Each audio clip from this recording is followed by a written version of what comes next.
Education T V کے ناظرین السلام علیکم۔ میں آپ سب کو اپنے یوٹیوب چینل پر خوش آمدید کہتا ہوں۔ ناظرین، آج میں ایک بہت ہی اہم ٹاپک پر گفتگو کرنے والا ہوں اور امید ہے میری یہ گفتگو آپ کے لیے فائدہ مند ثابت ہوگی۔ آج کی ہماری ویڈیو کا عنوان ہے ڈپریشن سے بچنے کے طریقے۔ سب سے پہلے جانتے ہیں کہ ڈپریشن ہوتی کیا ہے۔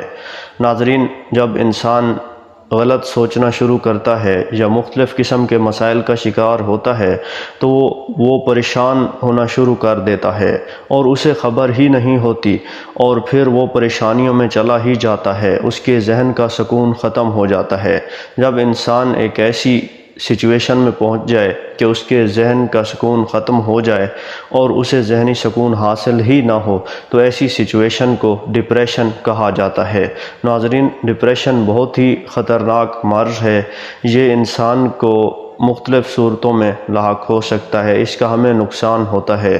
اس کی بہت ساری وجوہات ہیں اور ان میں سے ایک وجہ معاشرے میں موجود بے چینی ہے، اور جب مقابلہ ہوتا ہے لوگوں کا یا ہم مایوسیوں کی طرف چلے جاتے ہیں، ہم جب کسی کا معیار دیکھتے ہیں بہت بلند اور اپنے آپ کو اس کے مقابلے میں بہت ہی کم تر شمار کرتے ہیں، یا مختلف پریشانیوں پر ہم اتنا سوچتے ہیں کہ ہمارا ذہن جو ہے وہ تھک جاتا ہے، بے چین ہو جاتا ہے اور ہمیں کوئی امید کی روشنی نظر ہی نہیں آتی، تو اسے بولتے ہیں ڈپریشن۔ ایسا تب ہوتا ہے جب انسان امید کی روشنی کو نہ دیکھے اور صرف مسائل کو ہی اپنی زندگی کا حصہ سمجھے۔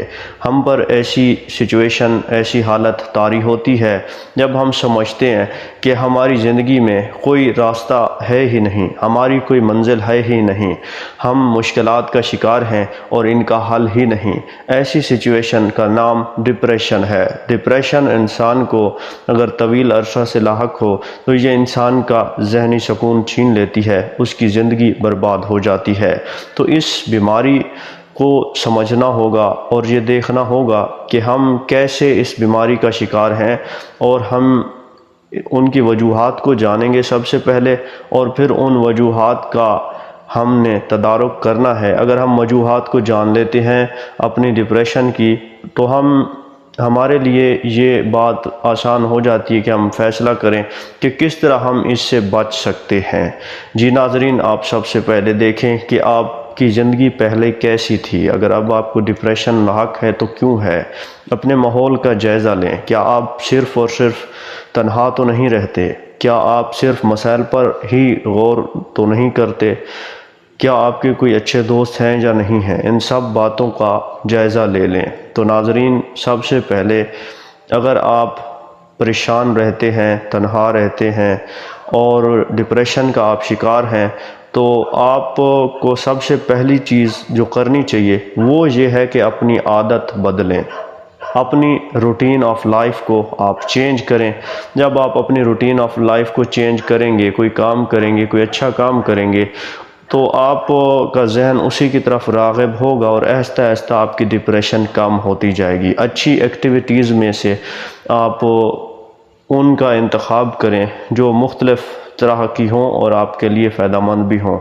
مثلا آپ اچھی کتابیں پڑھیں، آپ باغبانی کا شوق ہے اگر تو وہ آپ لازمی اس کو ٹائم دیں، یا کوئی بھی کام کریں، کوئی ایسا کام کریں جس سے آپ کو خوشی ملتی ہو، یہ جسمانی کام ہونا چاہیے۔ اور اسی طرح کے بہت سارے کام ہیں، جب ہم اپنے آپ کو مصروف رکھیں گے، جب ہم غلط خیالات سے پاک رہیں گے تو اس طرح ہم ڈپریشن سے بچیں گے۔ اس پریکٹس کے لیے آپ کو کرنا یہ ہے کہ کم از کم آپ 2 مہینے ایک ایسے کام میں اپنے آپ کو مصروف کریں کہ آپ کو دوبارہ غلط خیال آئے ہی نہ، کیونکہ جو سوچ ہوتی ہے یہ انسان کی زندگی پر بہت ہی گہرا اثر ڈالتی ہے۔ جب ہم پریشان ہوتے ہیں، جب ہمیں کوئی راستہ نظر ہی نہیں آتا، جب ہم امید کی روشنی کو دیکھتے ہی نہیں ہیں تو پھر ہم مایوس ہو جاتے ہیں۔ تو مایوسی کا خاتمہ کرنے کے لیے آپ نے کرنا یہ ہے کہ آپ اپنی عادت کو بدلیں، اچھے دوستوں کا انتخاب کریں، روزانہ اچھی اچھی ویڈیوز دیکھیں، ٹک ٹاک پر دیکھیں، یوٹیوب پر دیکھیں۔ آپ اپنی ڈپریشن کو ختم کر سکتے ہیں اگر آپ دیکھتے ہیں اچھی اچھی ویڈیوز، آپ کرتے ہیں اچھے اچھے کام، آپ اپنی زندگی میں نئی اچھی عادات کا آپشن رکھتے ہیں، جب آپ کی زندگی میں اچھی عادات شامل ہوتی ہیں، جب آپ کی زندگی میں اچھے مشاغل شامل ہوتے ہیں اور آپ فضول میں سوچنا بند کرتے ہیں تو پھر آپ کو ڈپریشن نہیں ہوتا۔ تو ڈپریشن سے نکلنا اتنا زیادہ آسان بھی نہیں ہے اور اتنا مشکل بھی نہیں ہے، آپ اس سے بآسانی نکل سکتے ہیں۔ فرق صرف یہ ہے کہ آپ سوچتے کیسے ہیں، آپ کا وے آف لائف کیا ہے۔ تو اپنا وے آف لائف تھوڑا سا بدلیں، زندگی خود بخود بدل جائے گی۔ ملتے ہیں اگلی ویڈیو میں، تب تک کے لیے دیجیے اجازت۔ اللہ حافظ۔